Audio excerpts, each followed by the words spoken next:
नमस्कार सभी को मेरा स्नेह भरा नमस्कार। Welcome to our class Divyanjali. आज हम कक्षा 7 दिव्यांजलि के पाठ 11 भारतीय समुद्र तटाह के अभ्यास प्रश्नों को यहाँ पर चर्चा करेंगे।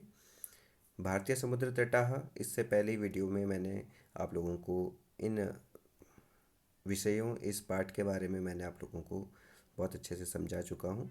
आप लोग इसको देख सकते हैं, सुन सकते हैं। इसके जो अभ्यास प्रश्न हैं वो मैं आप लोगों के सामने अभी प्रस्तुत कर रहा हूँ। आप बड़े ध्यान से इसको देखेंगे। ये हम अभी सामने बिल्कुल पुस्तक से ही देखेंगे।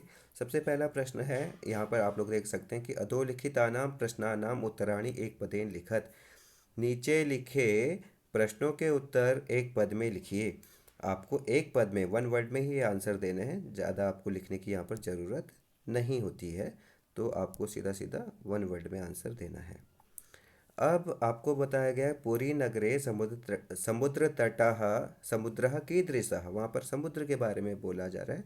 तो पुरी नगर में जो उड़ीसा का क्षेत्र है उसकी बात की जा रही है। तो वहाँ पर विशालः समुद्र, समुद्रे ख है आपका प्रश्न। समुद्रे नौका भी के विहरंती, समुद्र में नावों के द्वारा कौन वहाँ पर विचरण करते हैं, घूमते हैं। तो यहाँ पर मत्स्य जीविनः, मत्स्य जीविनी जीविनः का मतलब मैंने आपको बताया था कि जो मछुआरे होते हैं वो समुद्र में नाव से विचरण करते हैं, घूमते हैं। गौ है जना कानी वस्तुनि क्रीणंती, जो लोग वहाँ पर घूमने के लिए जाते हैं वो कौन सी वस्तुओं को वहाँ पर खरीदते हैं। तो वहाँ पर समुद्र जातानी, जो समुद्र से, जातानी का मतलब है जो उत्पन्न होती हैं, जो वस्तुएं जो समुद्र से मिलती हैं, उन्हीं वस्तुओं को क्या है वहाँ पर लोग जाते हैं और खरीदते हैं। अगला प्रश्न है आप लोगों का, चेन्नई नगरस्य प्रसिद्ध समुद्र तटः। वैसे तो बहुत सारे समुद्र तटों की चर्चा इस पाठ में की गई थी, परंतु यहाँ पर एक एक जो राज्य हैं उनके भी समुद्रों के बारे में यहाँ पर विस्तृत रूप से यहाँ पर बताया गया था। तो चेन्नई के बारे में पूछा है तो वहाँ का जो प्रसिद्ध समुद्र तट है वो है मेरीना, मेरीना तटः, मेरीना तटः है, वहाँ पर समुद्र तट है। ये किस चीज़ के लिए प्रसिद्ध है? ये बहुत बड़ा समुद्र तट है, इसलिए ये मेरीना समुद्र तट वहाँ पर चेन्नई में, ये देखो यहाँ पर लिखा हुआ है, बहुत ज़्यादा प्रसिद्ध है। आपका जो अगला प्रश्न है, कन्याकुमारी तटे, कन्याकुमारी तटे कति सागराणाम संगमा भवति। कन्याकुमारी के बारे में मैंने आपको बताया था, उसके जो तट है मतलब किनारे में कितने सागरों का संगम वहाँ पर आपको देखने के लिए मिलता है, उसके बारे में भी हमने यहाँ पे बताया था। तो यहाँ पर होगा त्रयाणाम, त्रयाणाम सागराणाम, सागराणाम,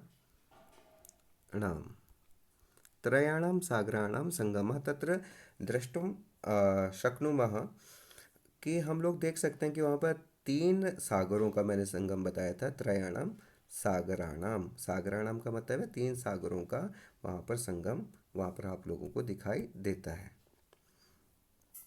तो ये थे आपके प्रश्नोत्तर जो आपकी पुस्तक से, आपके पाठ से आपको ढूंढने पर मिलेंगे। आप वहाँ से इनको बहुत आसानी से ढूंढ सकते हैं, पढ़कर आप लोगों को सब कुछ आप लोगों को बहुत आसानी से वहाँ पर बताया गया है। इसके बाद है प्रश्न नंबर 2। मंजूषात, मंजूषातः पदानि चित्वा रिक्तस्थानानि पूरयत। मंजूषातः, इसका अर्थ है मंजूषा से उचित पद चुनकर रिक्त स्थानों की पूर्ति कीजिए। आपको ये मंजूषा से क्या करना है, उचित शब्दों को लेकर क्या करना है, रिक्त स्थान की पूर्ति करनी है, जो यहाँ पर दिया गया है। तो यहाँ पर पहला जो आप लोगों को क ऑप्शन दिया है, तरंगाणाम कोलाहलः भवति। कैसा होता है तरंगों का कोलाहल? आप लोगों ने पढ़ा था, तरंगों का कोलाहल कैसे आपको लगता है? आप लोग यहाँ पर लिख सकते हैं और आप यहाँ पर नंबरिंग भी कर सकते हैं। तो यहाँ पर पहला होगा रोमांचकः। जो तरंगों का कोलाहल कैसा होता है? बड़ा रोमांचक होता है। रोमांचकः,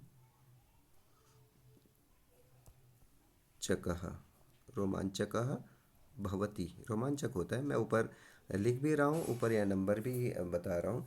ख ऑप्शन में होगा, ख जो आप लोगों का यहाँ पे प्रश्न है, विदेशी पर्यटकेभ्यः बहु रोचते।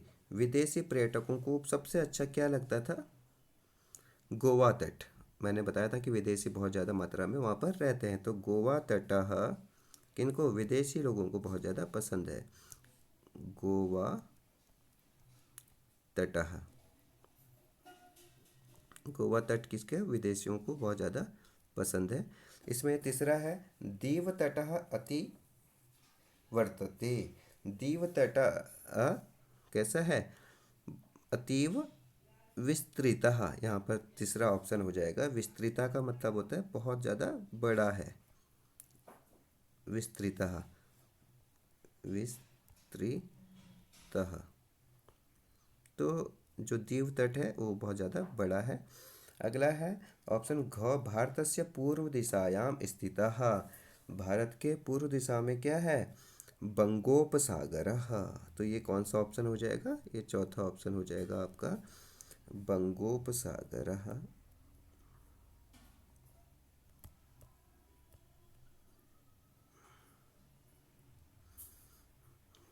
बंगोपसागरः ना, ये आप लोग लिख सकते हैं कि बंगोपसागरः स्थिता। बंगोपसागर आपका चौथा हो जाएगा। लास्ट में है भारतम, इसीलिए भारत को क्या कहा जाता है, आपको बताया गया था, प्रायद्वीपः। तो पांचवा आपका ऑप्शन हो जाएगा प्रायद्वीपः।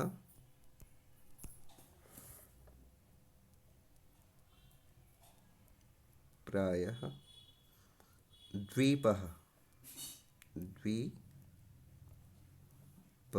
इस तरीके से आप लोग लिख सकते हैं। तो ये आपका पांचवा हो जाएगा।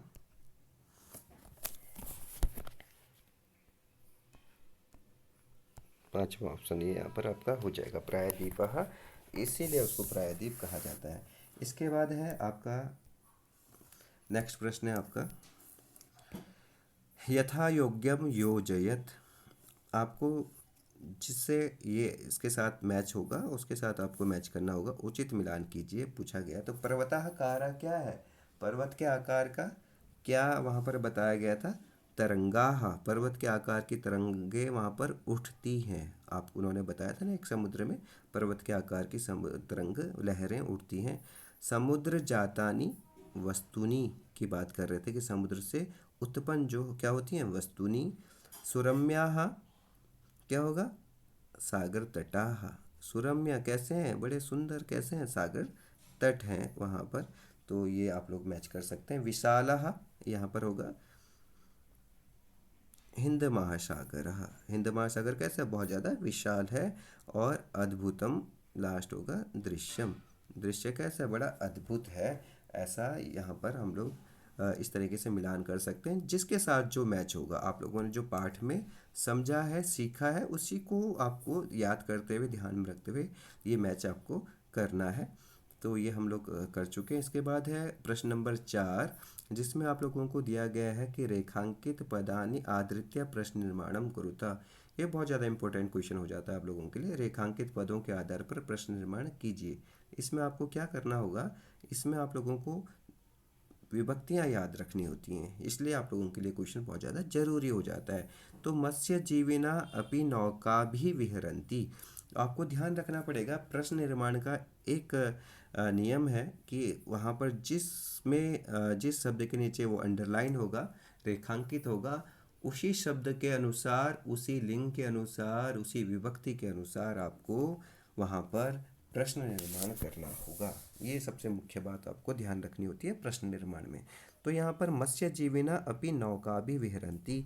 तो नौका शब्द का आपका यहाँ पर तृतीय विभक्ति का बहुवचन दिया गया है। तो आपको इसीलिए स्त्रीलिंग है, तो आपको प्रश्न भी तृतीय विभक्ति के बहुवचन में ही यहाँ पर बनाना होगा। तो उसके लिए आपको विभक्तियाँ जरूर याद रखनी पड़ेंगी। तो क्या होगा यहाँ पर, का भी, प्रश्न बनेगा का भी। मैं पूरा प्रश्न नहीं लिख रहा हूँ, जो आपका प्रश्न का जो आपका प्रश्न बनेगा वो सिर्फ वो वाला शब्द मैं यहाँ पर लिख रहा हूँ, का भी। तो इसका प्रश्न कैसे बन जाएगा, मत्स्य जीविनः अपि का भी विहरन्ति। तो मत्स्य जीविनः अपि नौका भी विहरन्ति, इस तरीके से उसका उत्तर हो जाएगा। ख होगा आपका जनाः पर्यटनाय अत्र आगच्छन्ति। तो यहाँ पर पर्यटन शब्द है, है ना। तो किसके पर्यटन के लिए यहाँ पर जना लोग आते हैं, तो क्या इसमें आंसर हो जाएगा, जनः कस्मै। एक वचन है चतुर्थी का, तो यहाँ पर इसका एक वचन में हो जाएगा कस्मै। कस्मै आगच्छन्ति, तो पर्यटनाय आगच्छन्ति। तो इस तरीके से ये आपका प्रश्न निर्माण इस तरीके से आप लोग कर सकते हैं। इसके लिए मुख्य रूप से आप लोगों को क्या करना पड़ेगा, याद रखना पड़ेगा कि इसका विभक्तियों का जरूर ध्यान रखना पड़ेगा। इसके बाद है दीव तटा अति विस्तृतः। तो विस्तृतः शब्द है तो पुल्लिंग यहाँ पर हो गया, तो यहाँ पर दीव तटा अति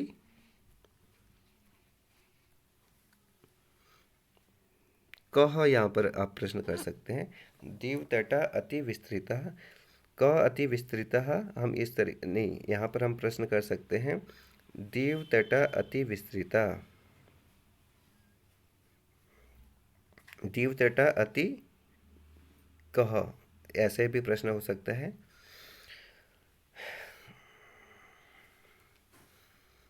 अगला प्रश्न है एतद् दृश्यम अति मनोहरम भवति। यह दृश्य बहुत ज़्यादा मनोहरम अस्ति। तो यहाँ पर हम लोग प्रश्न कर सकते हैं एतद् दृश्यम अति मनोहरम अस्ति। तो यहाँ पर किम अस्ति, एतद् दृश्यम अति किम अस्ति या कथम अस्ति, हम कथम से प्रश्न यहाँ पर कर लेते हैं। एतद् दृश्यम अति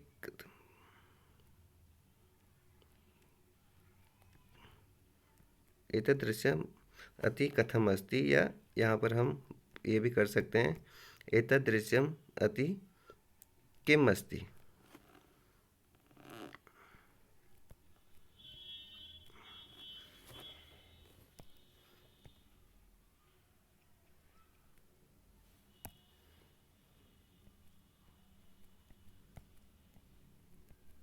ये किम हो जाएगा, किम से भी प्रश्न आप लोग यहाँ पर निर्माण कर सकते हैं। अगला है अत्रैव विवेकानंदस्य तपस्थली अपि अस्ति। तो यहाँ पर क्या होगा, कस्य, षष्ठी विभक्ति है, तो कस्य तपस्थली अस्ति, विवेकानंदस्य तपस्थली अस्ति। तो एतद् दृश्यम अति मनोहरम, एतद् दृश्यम कथम भवति, तो मनोहरम अस्ति। और यहाँ पर किम से भी प्रश्न आप लोग कर सकते थे। अब आगे बढ़ते हैं, यहाँ पर षष्ठी विभक्ति का प्रयोग किया हमने कस्य का। क्वेश्चन नंबर 5 है आप लोगों का, प्रदत्त गद्यांशम पठित्वा प्रश्नान उत्तरत। आपको क्या करना है, दिए गए गद्यांश को पढ़कर प्रश्नों के उत्तर आपको लिखने हैं, आंसर यहाँ पर आपको देने पड़ेंगे। तो हम लोग देखेंगे, अहो रम्या समुद्र तटः एषा तु पूरी समुद्र तटः, विशालः समुद्रः, अत्र सागरे तरंगा तटप्रदेशम् आयान्ति यान्ति च, तरंगाणां कोलाहलः रोमाञ्चकः, जना पर्यटनाय अत्र आगच्छन्ति, केचन नौकाविहारं कुर्वन्ति, मत्स्यजीविनः अपि नौकाभिः विहरन्ति, तत्र मुदिताः बाला बालिका च बालुकागृहं रचयन्ति, पुनः पुनः तरंगा बालुकागृहं प्रवाहयन्ति, अत्र वैदेशिका अपि भ्रमन्ति, जना समुद्रजातानि वस्तूनि अपि क्रीणन्ति। आप लोगों का पठित गद्यांश का एक प्रश्न वहाँ पर 5 नंबर का आप लोगों को एग्जाम में पूछा जाता है, या उसी के आपको प्रैक्टिस के लिए ये एक इसी पार्ट से एक गद्यांश लिया गया है, जिससे कि आप प्रश्नों के उत्तर दे पाएँ उस गद्यांश को पढ़कर। तो आपको पूछा गया कि एक शब्द में, पहला बोला गया कि एक पदेन उत्तरता, एक शब्द में आपको उत्तर देना है, अत्र सागरे तरंगा कथम उत्तिष्ठन्ति। तो हम इसी गद्यांश से ढूंढते इसका आंसर, अत्र सागरे तरंगा तट प्रदेशम आयान्ति।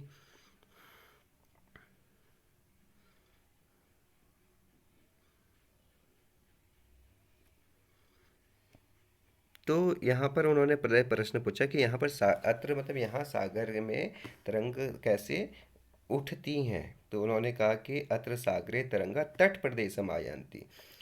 तो आप ये कह सकते हैं कि तट प्रदेश तक वो आ जाती हैं उठकर, मतलब इतनी ऊंची उठती हैं कि तट प्रदेशम, तट प्रदेशम, तट प्रदेशम यहाँ पर आप लोग लिख सकते हैं। के पर्यटनाय अत्र आगच्छन्ति। तो यहाँ पर पर्यटन के लिए कौन कौन आते हैं, तो इन्होंने यहाँ पर लिखा है जनः पर्यटनाय अत्र आगच्छन्ति। आपको सिर्फ जनः यहाँ पर लिखना होगा, जनाः पर्यटनाय अत्र आगच्छन्ति। दूसरा है पूर्ण वाक्य में आपको यहाँ पर उत्तर देना होगा कि पूर्ण वाक्य में उत्तर आपको देना है समुद्र तटे के भ्रमन्ति कानि च क्रीडन्ति। थोड़ा सा इसको आपको विस्तृत रूप में आंसर देना पड़ेगा। तो इन्होंने कहा है कि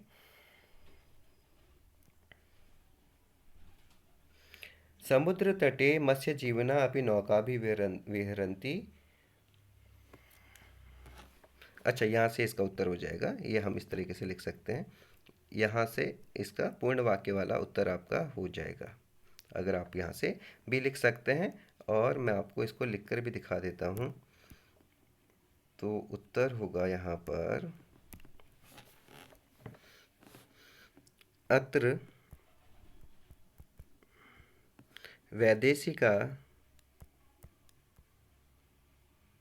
वैदेशिका समझने की कोशिश करेंगे आप लोग। वैदेशिकाः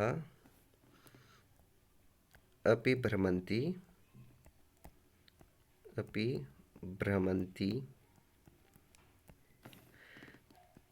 जनाः समुद्रजातानि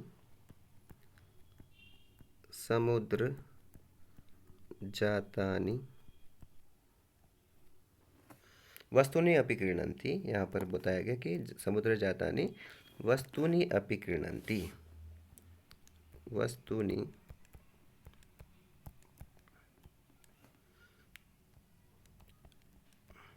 अपि क्रीणन्ति। तो इस तरीके से आप इसका आंसर लिख सकते हैं। ये आपको मैंने यहाँ पर दे दिया, वैसे यहाँ पर निशान भी मैंने लगा दिया है। आप इसको ख का आंसर भी मैं यहाँ पर लिख लेता हूँ। ये ख का पूर्ण आंसर यहाँ पर आप लिख सकते हैं। इसके आगे है प्रदत्त विकल्पेभ्यः समुचितम उत्तरम चित्वा लिखत। दिए गए विकल्पों में से उचित उत्तर चुनकर लिखिए। आपको एग्जाम में इस तरीके से बिल्कुल पूछा जा सकता है। क ख और ग जो वाला पार्ट होता है उसमें कम से कम आपको व्याकरण के बारे में पूछा जाता है, विशेष रूप से ध्यान रखना। तो रचयन्ति क्रियापदस्य कर्तृपदम किम। तो बालकाः बालिकाश्च बालुकागृहं रचयन्ति, ये था ना। तो यहाँ पर इसका जो क्रियापद होगा बालकाः बालिकाः च हो जाएगा, क्योंकि वही क्या है, क्रियापद जो है रचयन्ति उसके कर्ता यही हैं। जो बालक और बालिकाएं क्या है, बालुका घर वहाँ पर बनाते थे। दूसरा यहाँ पर है कोलाहला पदस्य विशेषण पदम किम अस्ति। तो यहाँ पर इसका विशेषण देखना पड़ेगा हमें कि क्या यहाँ पर इन्होंने दिया है कोलाहलः। हाँ, तरंगाणाम कोलाहला रोमांचकः, तो ये बोला गया है यहाँ पर। तो इसका उन्होंने पूछा आप लोगों को विशेषण पदम किम अस्ति। कोलाहला कैसी होती है, रोमांचकः, रोमांचक होती हैं। कोलाहल जो है वो रोमांचक से भरा हुआ होता है। तो उन्होंने उसका विशेषण पद आप लोगों को पूछा था कि कोलाहला पदस्य विशेषण पदम किम अस्ति। विशेषण पहले भी हो सकता है, बाद में भी हो सकता है कुछ परिस्थितियों में। तो रोमांचकः कोलाहला होता है, इस तरीके से बताया गया है। आपको इसके बाद रचनात्मक गतिविधि है। पाठ में आए भारतीय समुद्र तटों के चित्र व नाम चार्ट पर चिपका कर कक्षा में लगाएं। आप यहाँ पर क्या कर सकते हैं, जो समुद्र तट है उनके बारे में थोड़ा आप इस तरीके से बना सकते हैं चित्र के माध्यम से, और उनके नाम भी आप लिख सकते हैं कि ये समुद्र तट है, ये इस चीज़ ये यहाँ का समुद्र है।